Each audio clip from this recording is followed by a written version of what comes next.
Matagal nang hindi nagagamit ang atik sa bahay ni Solen. Madilim, masikip, at luma ang buong espasyo. Walang sino man ang gustong pumasok doon, lalo na't may kumakalat na kwento sa pamilya na mayroong multo raw na naninirahan doon.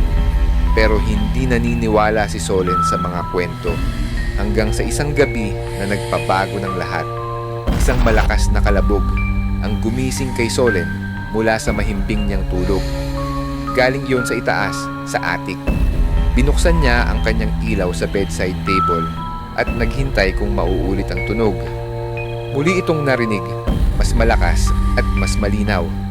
Tila may kung anong bagay ang gumagalaw sa taas.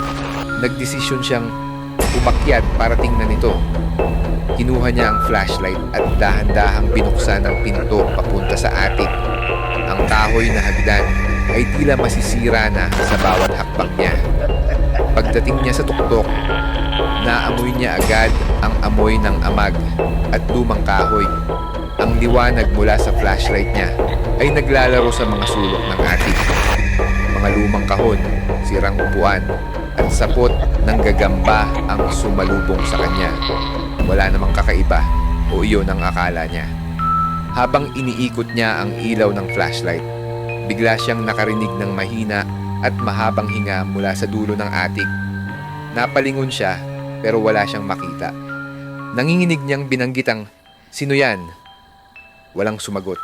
Nagpatuloy siya sa pag-inspeksyon hanggang sa makakita siya ng isang lumang baul.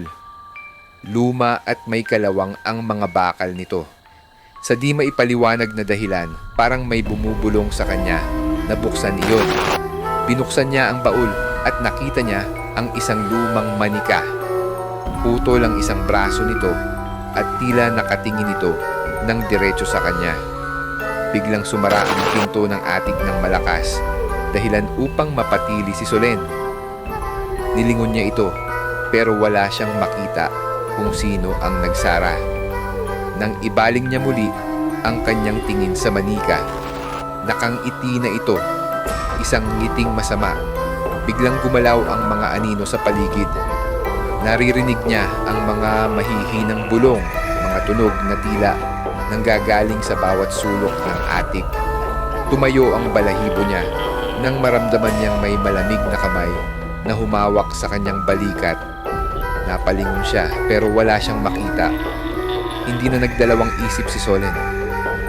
Tumakbo siya pababa, pero bago niya mabuksan ang pinto, isang malamig na tinig ang bumulong sa kanyang tainga. Hindi ka na makakaalis. Sa susunod na araw, natagpuan na lang ng pamilya niya ang attic na nakalak mula sa loob. Si Solen, hindi na siya muling nakita. Ang natira lang ay ang lumang manika na nakaupo sa paanan ng attic door. Nakangiti pa rin.